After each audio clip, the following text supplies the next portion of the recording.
Tom Harrison's hands shook as he sat in the corner booth of Miller's Diner, the same red vinyl seat where he had celebrated his 18th birthday. The same cracked table where he had shared countless meals with his mother after church on Sundays. Now, at 28, he was about to share something that could change everything. The diner smelled of bacon, grease, and fresh coffee, just like it had when he was a boy. Mrs. Miller still worked behind the counter, her grey hair pulled back, in the same tight bun she had worn for 20 years. The walls were covered with faded photographs of the town's history, and the old jukebox in the corner played soft country music.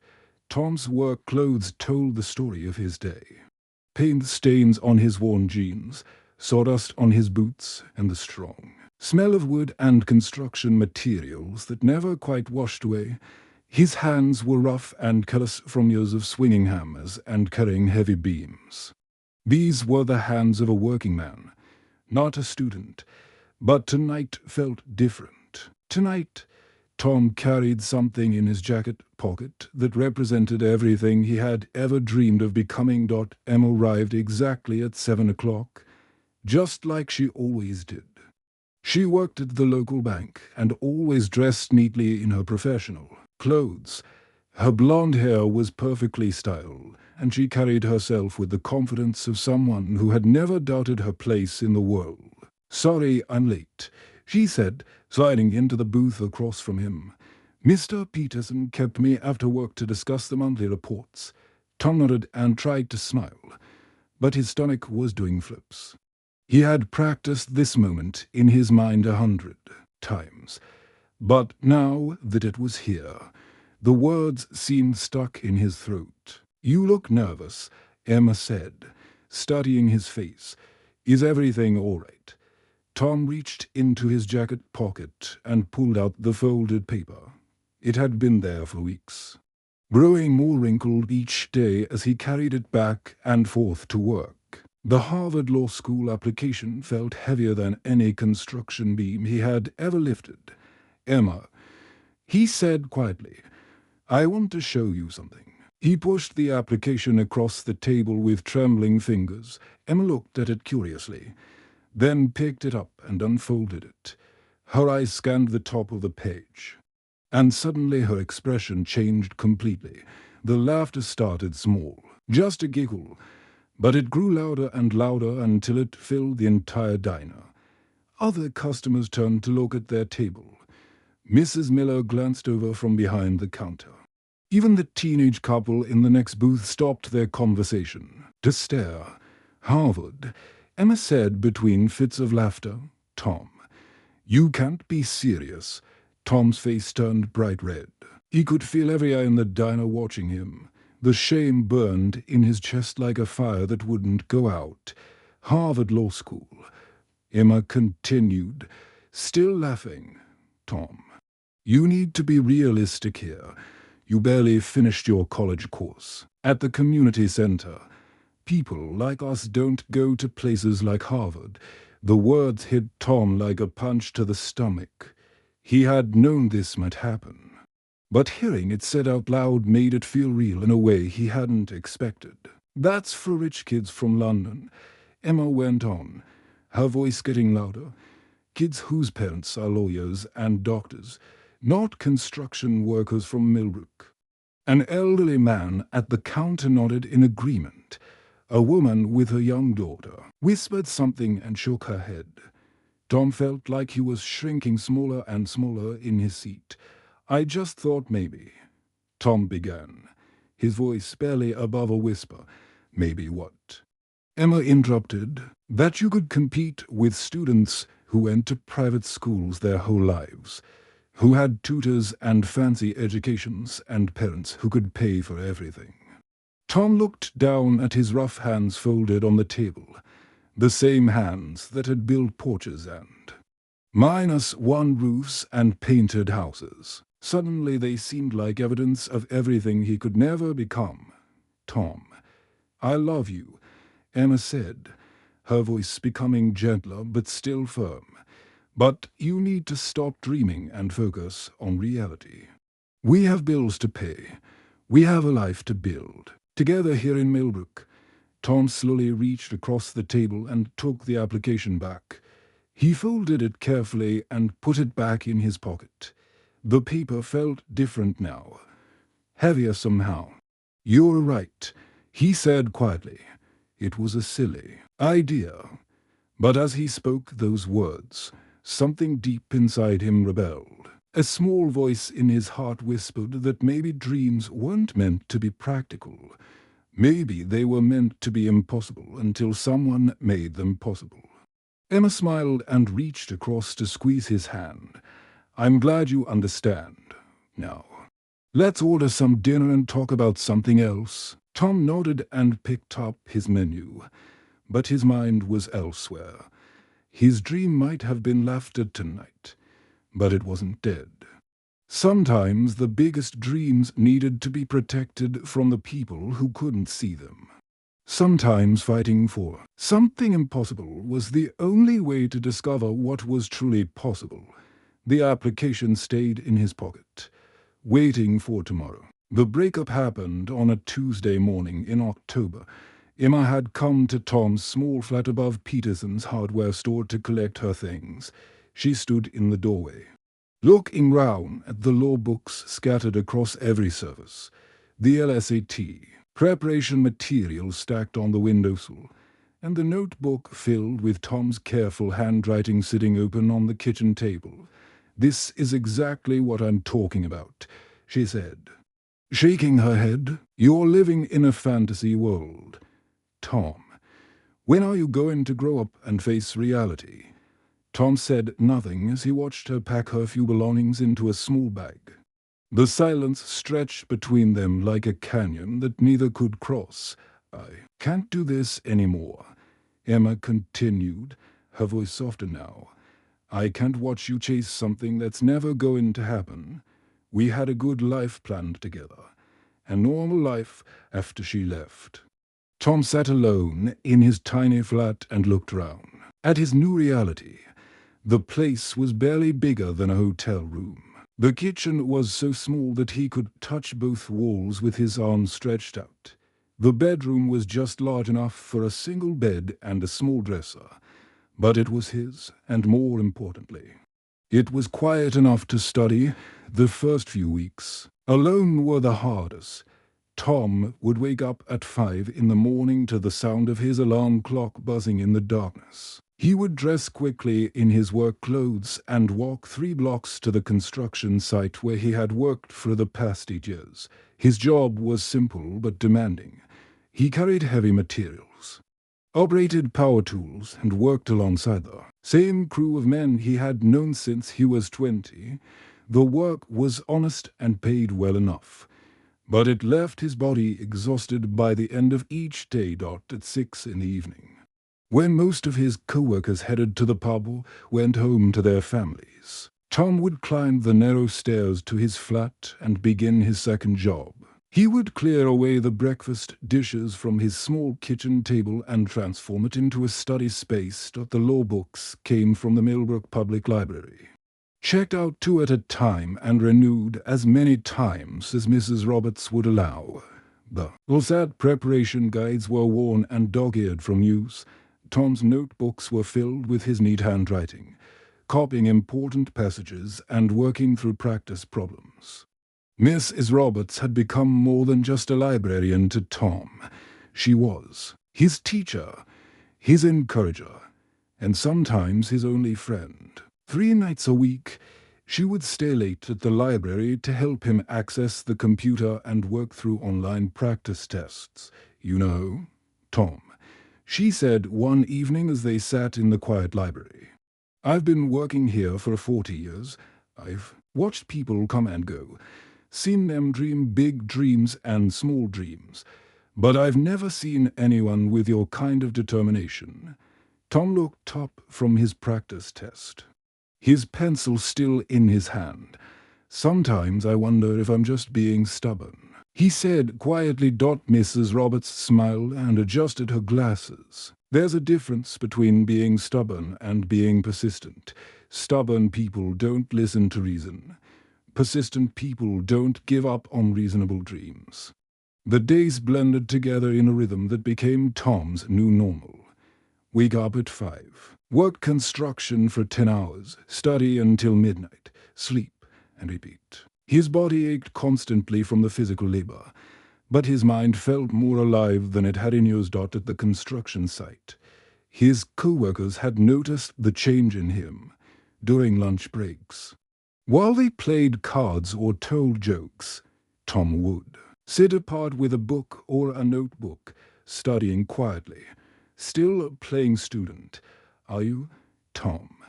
James, the site foreman, would call out loudly enough for everyone to hear. When are you going to give up this silly idea and join the real world?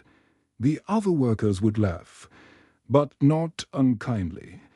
They had known Tom for years and respected his work ethic.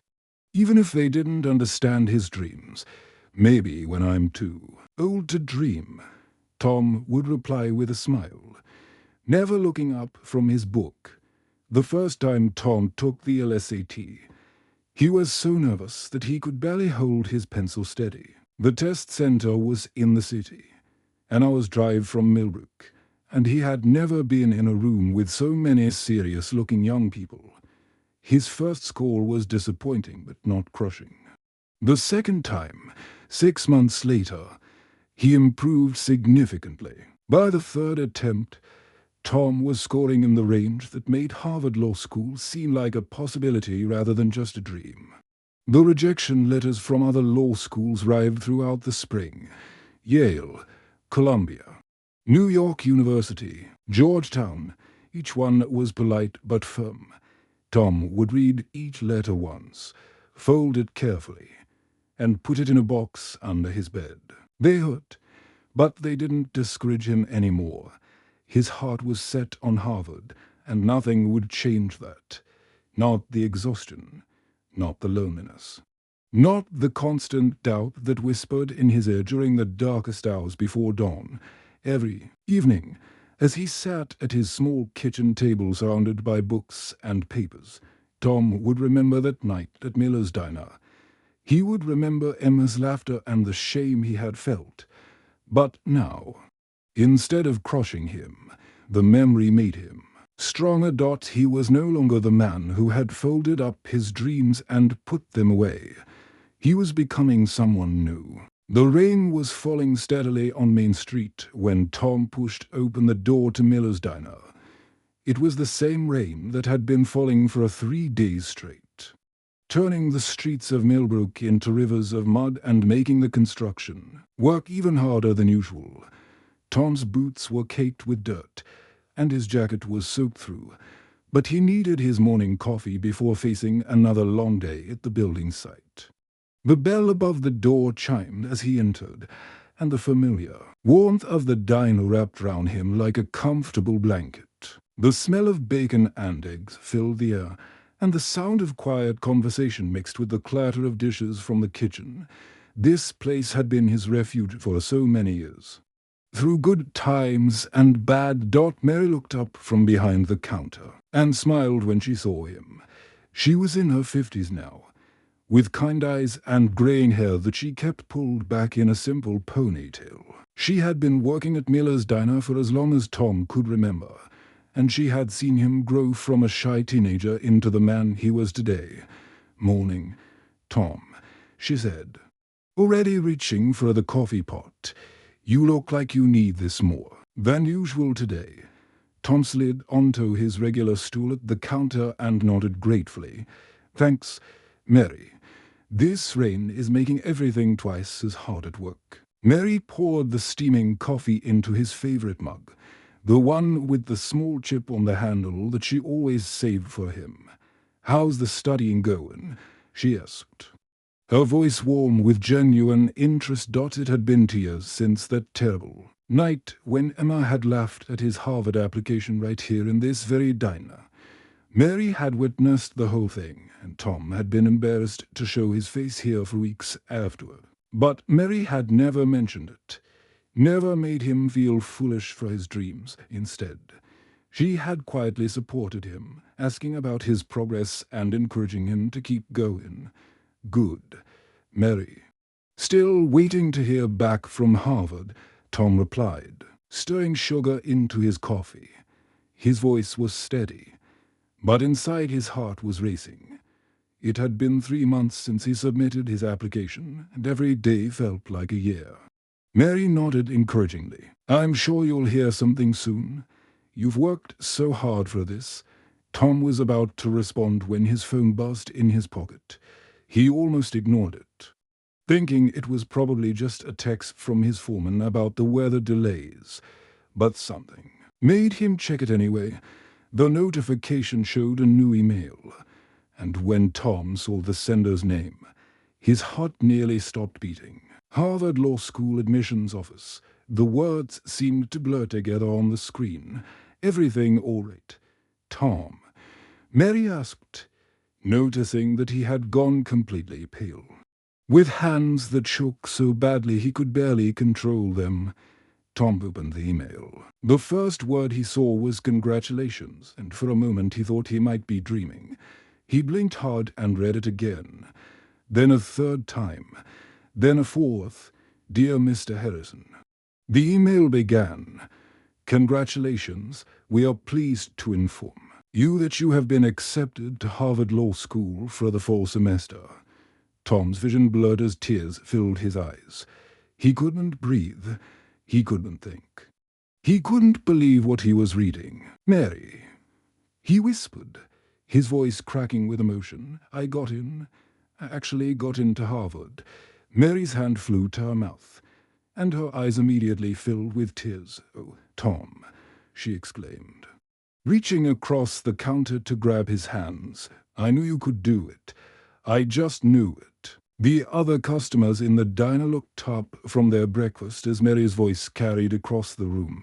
She didn't care who heard her. She was so proud of Tom that she wanted everyone to know. You got into Harvard Law School, asked Mr. Peterson, the hardware store owner who employed Tom's landlord. That's incredible. News traveled fast in a small town like Millbrook. Within an hour, it seemed like everyone knew. Some people were genuinely happy for Tom, stopping him on the street to congratulate him and shake his hand. Others were more skeptical, whispering among themselves about whether a construction worker really belonged at such a fancy school. But Tom didn't care about the doubters anymore. He had spent 2 years proving to himself that he could do this, and now he had the acceptance letter to prove it.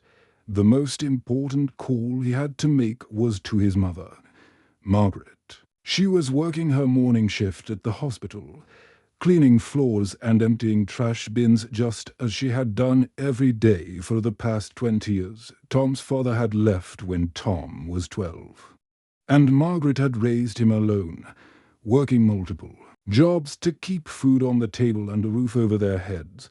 Mum, Tom said when she answered her phone, his voice thick with tears, I'm going to Harvard. There was silence on the other end of the line for a long moment. Then Margaret began too, crying, not the quiet tears of sadness that Tom had seen so many times throughout his childhood, but the loud, joyful sobs of a mother whose son had achieved something she had never dared to dream possible. I'm so proud of you, son, she said through her tears, so incredibly proud. Your father would be too, wherever he is. Tom sat in his small flat that evening, holding the acceptance letter and still hardly believing it was real. Tomorrow, he would go back to the construction site and work alongside the same men he had worked with for years. But everything had changed. He was no longer just Tom Harrison, the construction worker. He was Tom Harrison, Harvard Law School student. The impossible had become possible. The first morning Tom walked through Harvard Yard, he felt like he had stepped into a different world. The ancient brick buildings rose round him like monuments to centuries of learning, their ivy-covered walls holding secrets and stories that stretched back to before America was even. A country. Students hurried past him carrying expensive leather bags and talking in voices that sounded like they had been educated in the finest schools money could buy. Tom clutched his worn canvas backpack tighter and tried to walk with confidence, but inside he felt like an imposter. His clothes were clean but simple, but from the discount store back in Millbrook. His shoes were sturdy work boots that he had polished until they shone, but they looked nothing like the expensive dress shoes that his classmates wore. The other students seemed to float through the campus as if they owned it.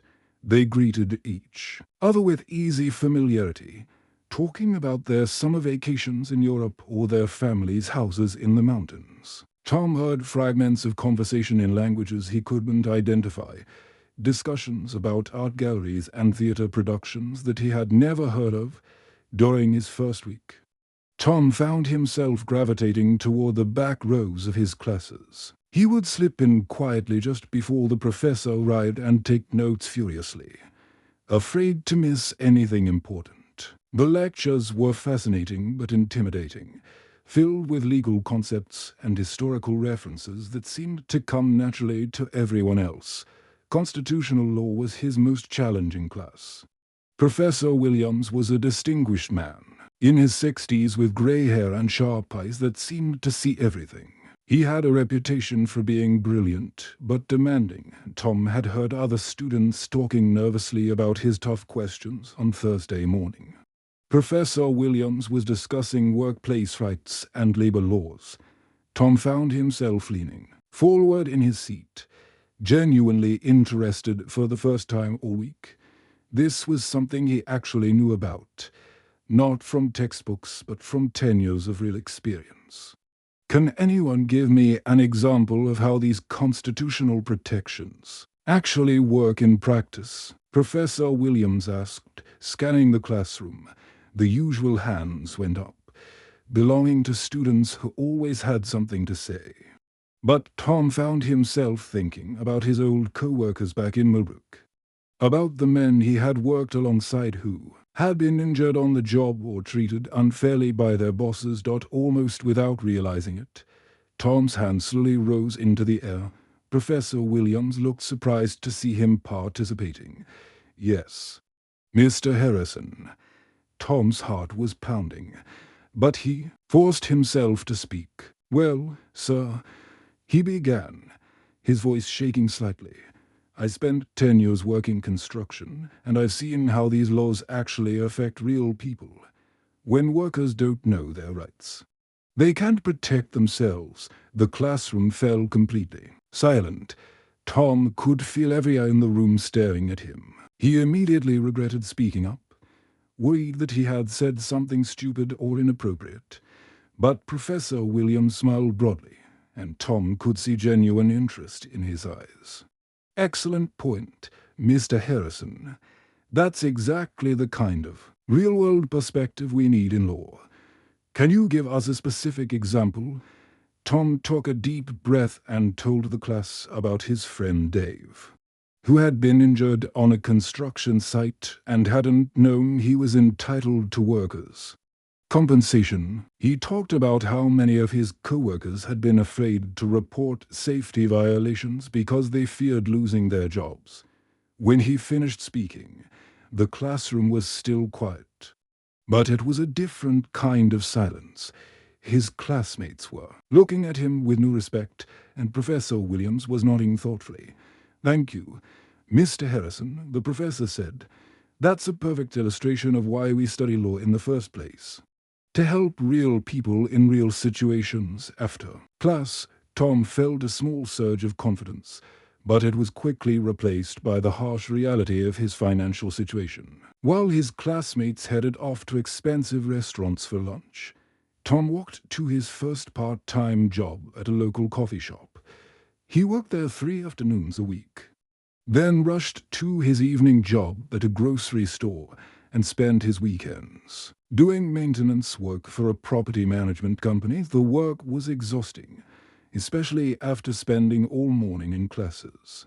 But it was the only way he could afford to eat and pay for his small apartment. that. He watched his classmates complain about having to choose between different expensive restaurants or deciding which ski resort to visit during spring break. And he realized how different their worlds were. But slowly, Tom began to understand that. His background wasn't something to be ashamed of. It was something that made him valuable. Professor Williams seemed to recognize this and began calling on Tom more frequently in class, asking for his perspective on how legal theories worked. In practice, one afternoon, Professor Williams asked Tom to stay after class. "Tom," he said, "I've been thinking about what you bring to this classroom. You have something that money can't buy. Authentic life experience. I'd like to help you find some internship opportunities that would value that perspective over the." Following months, Professor Williams became more than just a teacher to Tom. He became a mentor, helping him build confidence and connecting him with opportunities that other students might take for granted. And Tom's grades began to improve as he found his voice in class discussions. He was no longer the construction worker pretending to be a law student. He was both, and that combination made him unique and valuable in ways he was only beginning to understand. The transformation wasn't complete, but it had begun. The morning of graduation dawned with the kind of perfect weather that made everything seem possible. The sun shone brightly over Harvard Yard, casting long shadows across the ancient brick buildings and making the ivy on the walls shimmer like green silk. A gentle breeze carried the scent of spring flowers and the excitement of thousands of people gathering for one of the most important days in the university's calendar. Tom stood in front of the small mirror in his apartment, adjusting his cap and gown for the 10th time. The black fabric felt strange against his skin, so different from the work clothes he had worn for most of his adult life. His hands, still rough from years of construction work, trembled slightly as he straightened his collar. He could hardly believe this moment was real. 3 years ago, he had been living in a tiny flat above a hardware store, studying by lamplight at his kitchen table.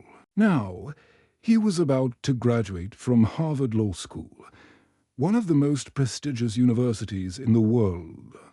The walk to Harvard Yard felt like a dream. Tom joined the stream of graduates making their way to the ceremony, all of them wearing the same black caps and gowns, but carrying themselves with the confidence that came from 3 years of rigorous academic training. Some walked with their families, laughing and taking pictures. Others moved quietly, lost in their own thoughts about the future that lay ahead. Tom found his place among the other graduates and scanned the crowd for familiar faces. It didn't take long to spot his mother, Margaret, sitting in the 3rd row, with tears already streaming down her cheeks. She was wearing her best dress, a simple blue outfit that she had bought specially for this occasion. Her hands were folded in her lap, and she kept dabbing at her eyes with a white handkerchief. Next to her sat Mrs. Roberts, the librarian who had become like a second mother to Tom during his years of preparation. She had driven all the way from Millbrook, a 6-hour journey, just to be here for his graduation. Her grey hair was neatly styled, and she wore a proud smile that seemed to light up her entire face. But the biggest surprise was seeing Emma in the crowd. She sat a few rows behind his mother, looking nervous and uncertain.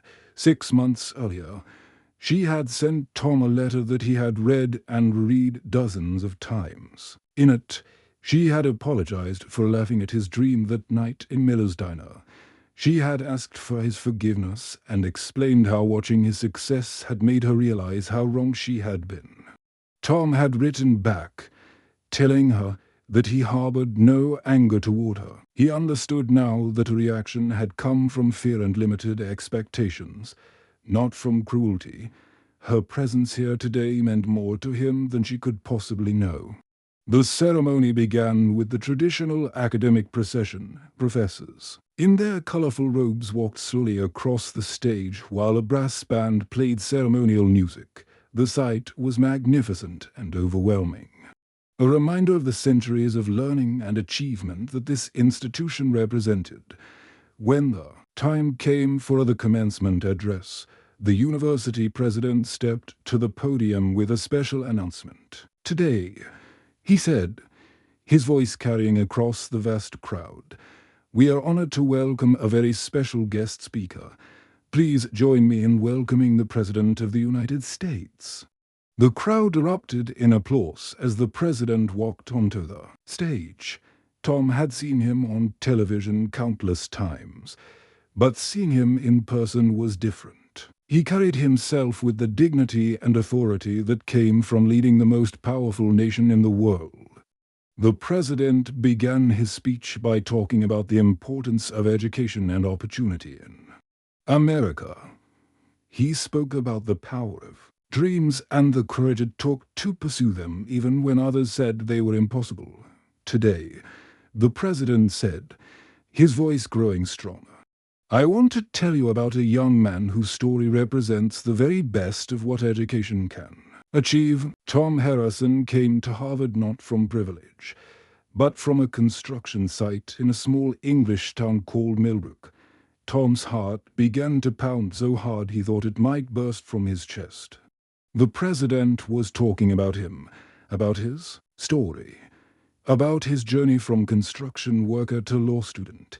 "His professors tell me," the president continued, "that his journey from manual labor to law school has inspired everyone around him. He has shown us that in America, it doesn't matter where you start. It matters where you're willing to go." Tom could hear his mother crying in the audience. He could see Mrs. Roberts wiping her eyes. Even Emma had tears streaming down her face. "Mr. Harrison," the president said, looking directly at Tom, "would you please join me on stage?" Tom's legs felt like they were made of water as he stood up and walked toward the podium. The crowd was cheering, but he could barely hear them over the sound of his own heartbeat. This couldn't be happening. This couldn't be real. The president shook his hand warmly and turned to address the crowd again. "Tom's story has inspired us to create a new scholarship program," he announced, "dedicated to helping working-class students pursue higher education. Because everyone deserves a chance to chase their dreams." As Tom stood beside the president, looking out at the thousands of people cheering for him, his mind flashed back to that terrible night in Miller's Diner. He remembered Emma's laughter, the shame he had felt, the way his dreams had seemed to crumble in front of everyone. But he also remembered Mrs. Roberts staying late at the library, his mother working extra shifts to help him, and every moment when he had wanted to quit but had chosen to keep going instead. Dreams, he realized, weren't just about reaching the destination. They were about becoming the person you needed to be to get there.